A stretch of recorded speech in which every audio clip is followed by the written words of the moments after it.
Hey everyone, this is Akanksha Pandey and I welcome you guys to mobile Pathshala. आप सारे बच्चों का एक बार फिर से मोबाइल पाठशाला पर बहुत बहुत स्वागत है।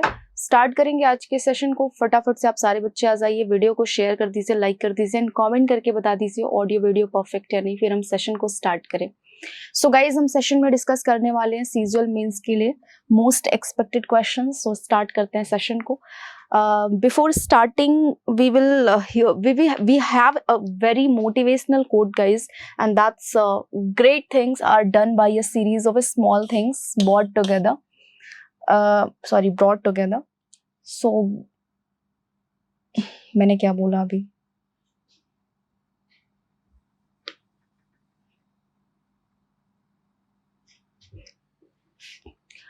हे everyone, this is Akanksha and I welcome you guys to mobile Pathshala. आप सारे बच्चों का एक बार फिर से मोबाइल पाठशाला पर बहुत बहुत स्वागत है।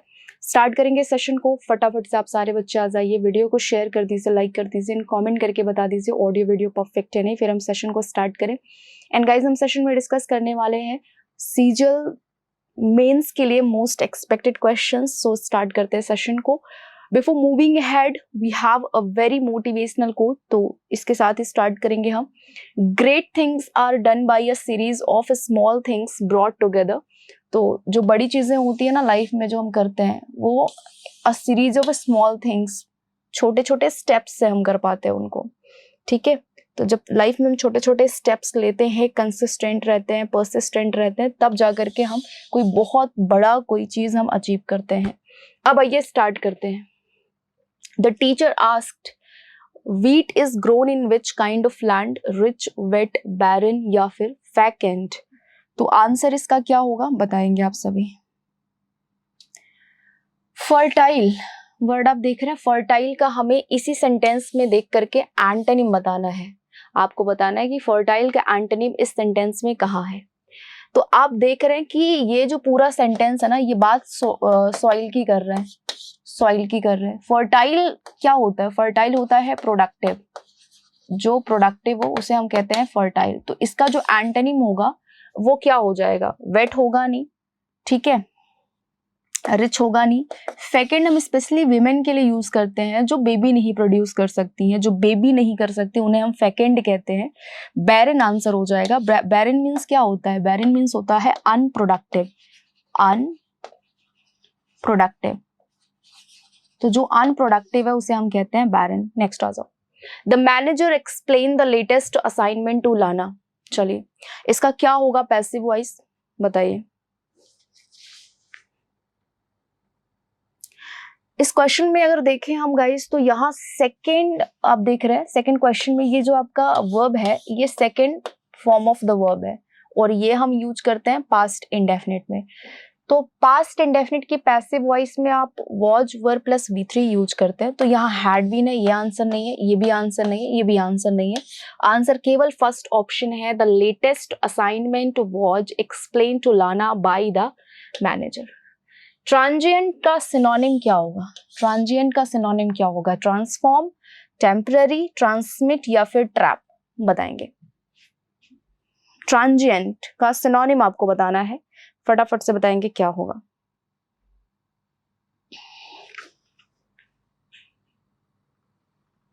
तो ट्रांजिएंट की देखिए मीनिंग क्या होती है? जो क्षणिक हो, जो थोड़े समय के लिए हो, उसे कहते हैं हम ट्रांजिएंट। इसका और क्या सिनोनिम हो सकता है? तो इंपॉर्टेंट सिनोनिम्स ही बताऊंगी आपको।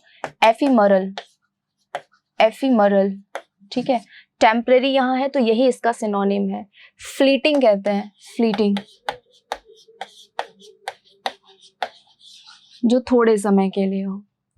ट्रांसफॉर्म नहीं होगा, ट्रांसमिट नहीं होगा और ट्रैप नहीं होगा। ट्रांसमिट मीन्स क्या होता है? ट्रांसफॉर्म तो होता है बेटा चेंज करना। ट्रांसफॉर्म क्या होता है? चेंज करना। ट्रांसमिट क्या होता है? बहुत ही सीधा। ट्रैप आप सभी को पता है। ट्रैप मीन्स होता है ग्रिप, यानी कि जाल। ट्रैप मीन्स क्या होता है? ग्रिप यानी कि जाल। तो इसका क्या होगा?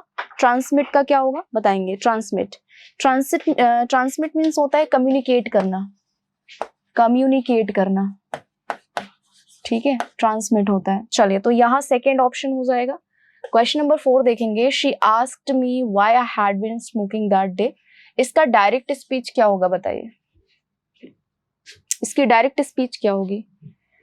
तो ये देखिए, ये सेंटेंस अपने आप में इनडायरेक्ट फॉर्म में है। इसकी डायरेक्ट फॉर्म अगर हम देखें तो यहाँ, क्योंकि इंटरोगेटिव सेंटेंस ये है, देखिए आपके डायरेक्ट स्पीच में, जब आप डायरेक्ट स्पीच की बात करते हैं तो डायरेक्ट स्पीच में जो इंटरोगेटिव होता है ना, वो इनडायरेक्ट में असर्टिव हो जाता है। ठीक है, तो असर्टिव हो जाता है। यहाँ आप फुल स्टॉप देख रहे हैं, लेकिन यहाँ ये जो वर्ब है आस्क्ड, ये एक्चुअल में क्वेश्चन पूछ रहा है। ठीक है, क्वेश्चन पूछ रहा है, ये पास्ट में है, क्वेश्चन पूछ रहा है और ये आस्क्ड आपने यूज किया पास्ट में। तो अगर ये पास्ट में है तो सेज होगा नहीं यहाँ पर। अब आपने C said to me, said to me, said to me, सब तीनों ऑप्शंस में है। अब बात करेंगे यहाँ पर वाई है, और आप सभी को पता है कि सबसे पहले अगर हम बात करें इंटरोगेटिव सेंटेंसेस की, तो पहले वर्ब हम यूज करते हैं, फिर बाद में सब्जेक्ट यूज करते हैं। लेकिन यहाँ सब्जेक्ट पहले आ गया है, तो ये भी नहीं होगा। मतलब हमने दो ऑप्शंस निकाल दिया, सी और डी। अब बचा आपके पास में दो ऑप्शन। अब आप देख रहे हैं कि यहाँ पर हैड बीन है, हैड बीन है, तो आपको पता होना चाहिए कि पास्ट कंटिन्यूअस सेंटेंस को हम पास्ट परफेक्ट कंटिन्यूअस में चेंज करते हैं, तो ये प्रेजेंट वाला यहाँ नहीं होगा। तो मतलब ये भी निकल गया, तो आंसर क्या होगा? फर्स्ट ऑप्शन होगा। और एक चीज ये भी पता होना चाहिए कि जो फर्स्ट पर्सन होता है, इसे हम रिपोर्टिंग वर्ब के सब्जेक्ट के साथ चेंज करते हैं। जो सेकंड पर्सन होता है, उसे ऑब्जेक्ट के साथ चेंज करते हैं। और जो थर्ड पर्सन होता है, उसमें कोई भी चेंज हम नहीं करते हैं। Navika is a superb and impressive child in her class. तो आपको बताना क्या है कि इसका सब्स्टिट्यूशन क्या होगा सुपर्ब एंड इम्प्रेसिव का। Navika is a superb and impressive child in her class, क्या होगा इसका सब्स्टिट्यूशन? स्प्लेंडेड, ब्रिलियंट, डैजलिंग या फिर विविड? आइए तो बात करेंगे इस क्वेश्चन की हम। देखिए, क्लास में बच्चे स्प्लेंडेड नहीं होते हैं। जैसे कि अगर आपने अच्छे कपड़े पहन लिए, आप बहुत अच्छे से बात कर रहे हैं, तो आपको स्प्लेंडेड बोला जा सकता है, आपको डैजलिंग बोला जा सकता है।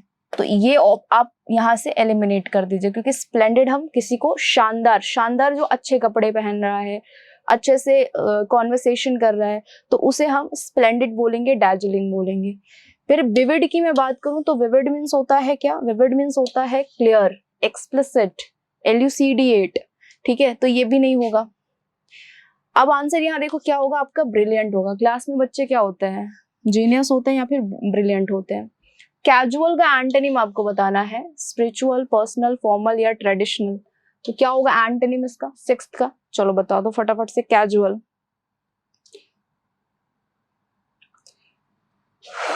चलिए तो कैजुअल जो होता है ना, कैजुअल मतलब विदाउट प्लान, जो रैंडम है, ठीक है, जो एक्सीडेंटल है, जो एक्सीडेंटल है, ठीक है, जो इम्प्रोविजनल है, जो इम्प्रोविजनल है, ठीक है। तो अब देखो इसका एंटोनिम क्या होगा? फॉर्मल होगा।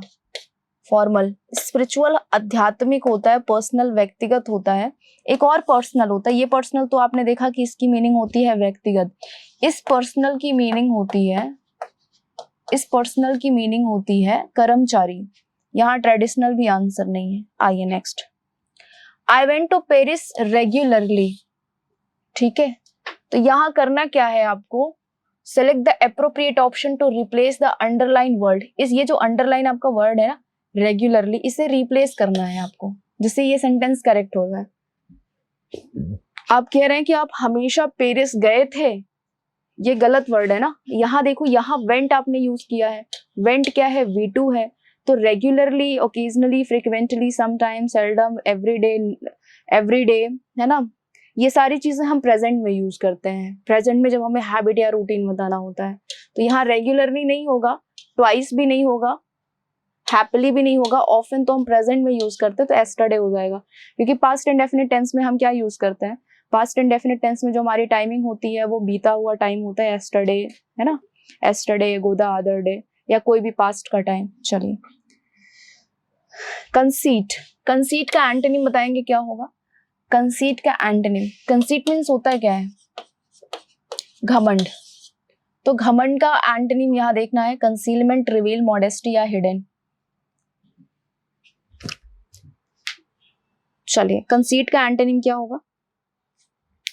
चलिए, तो कंसीट का एंटोनिम हो जाएगा एरोगेंस, एरोगेंस, ठीक है, इंसोलेंस, इंसोलेंस, ठीक है, एंड बेलिजेरेंस, बेलिजेरेंस। तो यहाँ कंसीलमेंट नहीं होगा। कंसीलमेंट मतलब क्या होता है? छुपाना। रिवील होता है उजागर करना, हिडन होता है छुपाना। यहाँ मॉडेस्टी हो जाएगा। मॉडेस्टी मीन्स क्या होता है? विनम्रता, विनम्रता, सबमिसिवनेस, है ना। तो यहाँ सी ऑप्शन हो जाएगा। नेक्स्ट आ जाओ। फीलिंग और शोइंग एक्सट्रीम टायर्डनेस। जब आप बहुत ज्यादा टायर्ड हो जाते हो तो इसे सो करने को हम क्या कहते हैं? वाइटलाइज्ड, नर्वस, वेरी या ड्राउजी। इसका वन वर्ड क्या होगा बताइए? चलिए मैं आपको बता देती हूँ कि ड्राउजी क्या होता है। ड्राउजी होती है जब आपको बहुत नींद आता है, आलस आता है। ज्यादातर आलस की वजह से जब आपको नींद आए तो वो जो हमारी कंडीशन होती है उसे हम कहते हैं ड्राउजी। वियरी होता है थकान। तो वियरी, जब आप बहुत ज्यादा टायर्ड फील करते हो तो उस कंडीशन को हम एक्सर्शन या वियरी बोलते हैं। नर्वस क्या होता है? नर्वस होता है जब हम घबरा जाते हैं। एंड वाइटलाइज्ड मीन्स क्या होता है? एनर्जेटिक, एनर्जेटिक, तरोताजा फील करना। आइए नेक्स्ट। इसका ऑर्डर क्या होगा? We are a naturally social creature, a bit of solitude as everyone from Thoreau to Proust have written about is one of our most powerful tools for disconnecting and recharging, and this does not mean you need to lock yourself away in a room at the end of the day. However, all that time with people takes its toll. क्या होगा इसका? इसका sequence क्या होगा बताइए?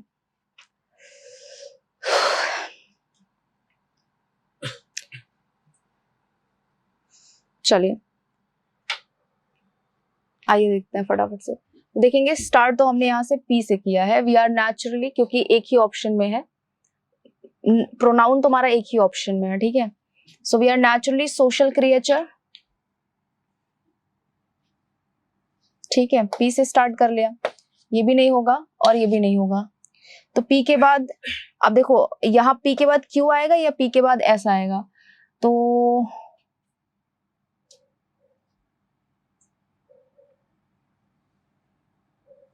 उसके बाद अगर आपने इसके बाद however all that time with people takes its toll, a bit of solitude as everyone from theory to Proust have written about it's one of, नहीं बेटा, यहाँ P के बाद Q आएगा, उसके बाद P के बाद Q करने के बाद, एक second let me just C.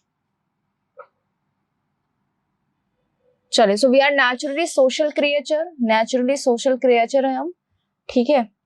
And however all that time with people takes its toll. तो P के बाद S करोगे, ठीक है। P के बाद S करोगे एंड देन Q आएगा, a bit of solitude as everyone from Thoreau, PSQ, and then आप यूज करोगे R, ठीक है। PSQR।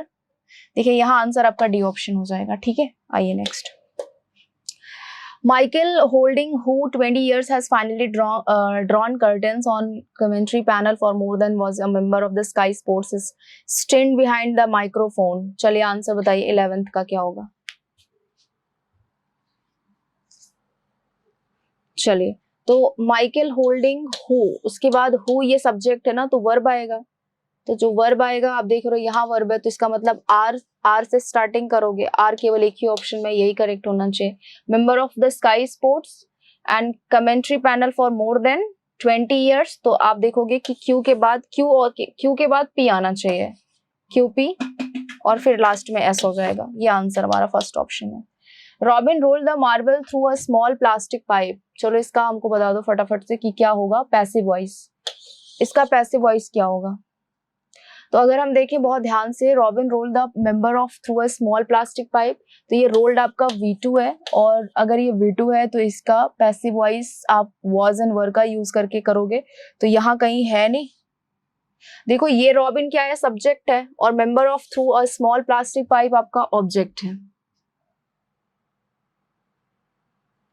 ठीक है। एक सेकेंड, ज्यादा ही कंफ्यूज कर रहे हैं। ये सब्जेक्ट है और ये ऑब्जेक्ट है, ठीक है। अब क्या करना है, ये तो आप करोगे नहीं, यही ऑब्जेक्ट है आपका, ठीक है। ये ऑब्जेक्ट है, इसके बाद ये इस प्रेपोजिशन का ऑब्जेक्ट है, रियल ऑब्जेक्ट आपका ये है। तो यहाँ डी ऑप्शन भी हो सकता है, और आपका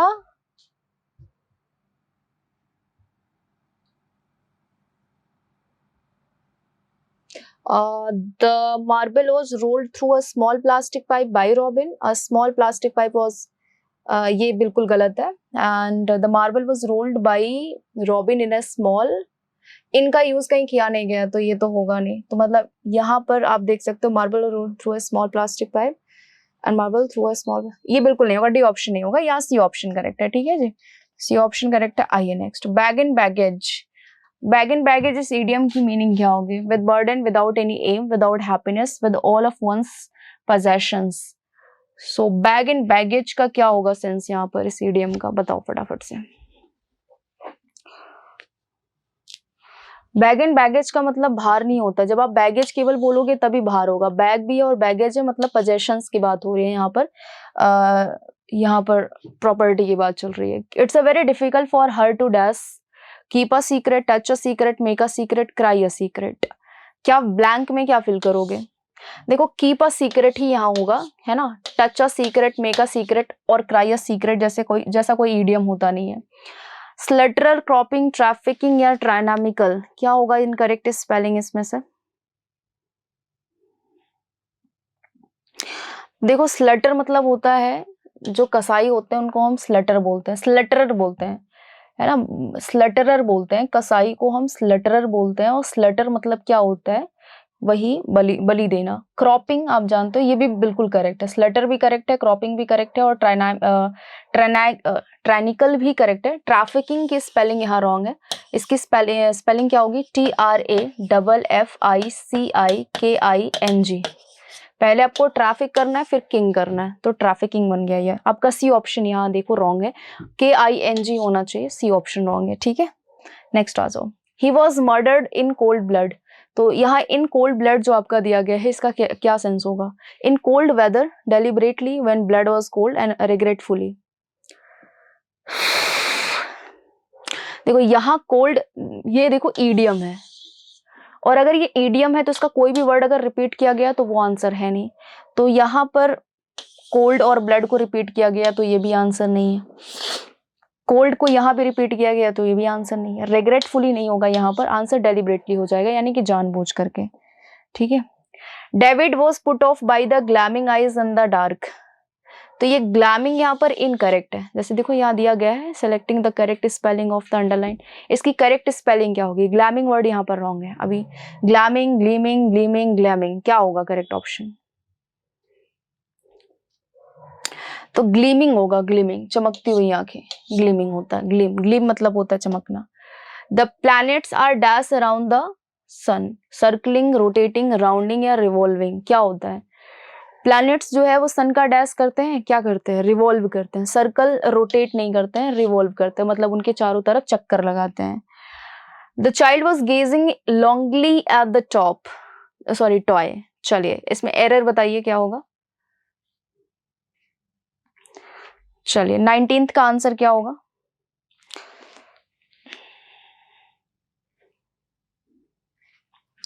चलिए so the child was gazing longingly at the toy, बिल्कुल करेक्ट है, नो एरर होगा इस क्वेश्चन में। आइए next. If you are the one who is planning to lose weight, remember to keep your snacking dash.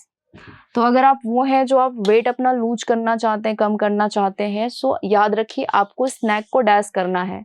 Out going, prejudice, uncontrolled या moderate. तो out going यानी जो आउट गोइंग, आप ये बताओ आप डाइट में आउट गोइंग वर्ड कब यूज करोगे? मतलब it's not relevant at all.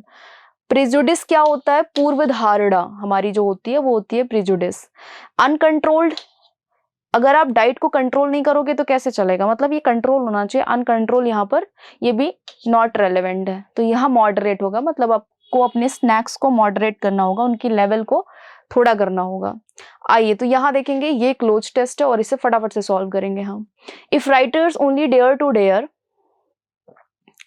a Suetonius or a Tacitus of the novel could exist, for the novel is dash the history of manners turned into a story and a play, as is history itself often enough, and there is no other dash than this, that the one the novel cloaks its manners dash the disguise of invented characters, while the other history dash names and addresses only the novel dash much deeper than history। आइए solve करते हैं। चलिए यहाँ बताइए dash में क्या fill करेंगे, मैं फिर से एक बार रिलेट कर देती हूँ उसको। इफ राइटर ओनली डेयर्ड, अगर राइटर से केवल ये डेयर करें, टू डेयर करने का, अगर if writers only dare to dare a Suetonius और a Tacitus of the novel could exist, मतलब ये राइटर्स ने डेयर किया कि स्वीटोनियस और टैसिटस जैसे नॉवेल जो है आज है पढ़ने के लिए, of the novel could exist, for the novel is dash the history of manners, optionally, needlessly, essentially या अननेसेसरीली। बताइए क्या होगा, डैश में क्या फिल करेंगे? चलिए, novel is optionally the history of manners, ठीक है, नीडलेसली, एसेंशियली, अननेसेसरीली नहीं करेंगे, ऑप्शनली, ठीक है। तो यहाँ आपका 21 का फर्स्ट ऑप्शन हो जाएगा। And turn into a story and a play, optionally का मतलब होता है कि एक ऑप्शन है हमारे लिए, है ना। हिस्ट्री ऑफ मैनर में अगर आप जाना चाहते हैं तो नॉवेल जो है एक ऑप्शन है, एक आगे बढ़ेंगे हम। Turn into a story and a play as his history itself often enough and there is no other dash than this. Second में क्या करोगे?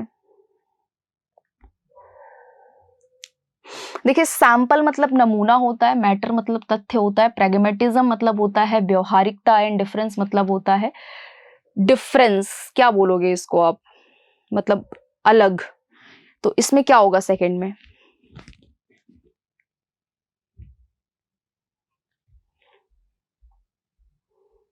थोड़ा सा यहाँ गाइस देख सकते हैं आप, एक कुछ तो रॉन्ग हो गया, एक बार फिर से इसको करते हैं हम थोड़ा सा। ओके, चलिए।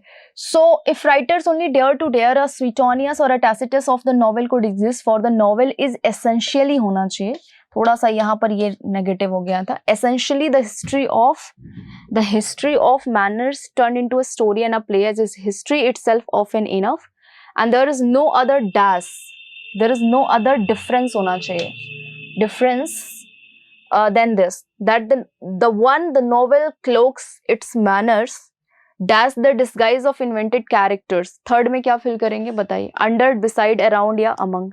23 में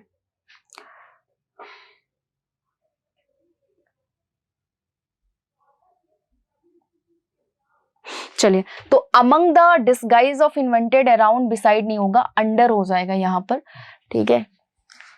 The novel cloaks its manners under the disguise of invented characters, which while the other history dash names and addresses, history strangulates नहीं होगा, removes नहीं होगा, neglect नहीं, provide हो जाएगा, history provides names and addresses। तो नॉवेल जो हमें कैरेक्टर के बारे में बताता है, kinds of variety of characters के बारे में बताता है, एंड हिस्ट्री जो है ना वो हमें प्रोवाइड करती है name and addresses. Only the novel dash much deeper than history. Lessons, props या इम्बाइब्स, क्या होगा 25 में? मतलब एक क्षमता जो होती है सोचने की वो केवल नॉवेल में ही होती है, एक प्रोबेबिलिटी बताने की जो कैपेसिटी होती है वो केवल नॉवेल में होती है। तो मच डीपर देन हिस्ट्री मतलब वो ज़्यादा से ज़्यादा इंटेंस होता है, डीप होता है बताना नॉवेल में काफ़ी। तो आज के सेशन में इतना ही guys, thank you so much, bye bye, good night.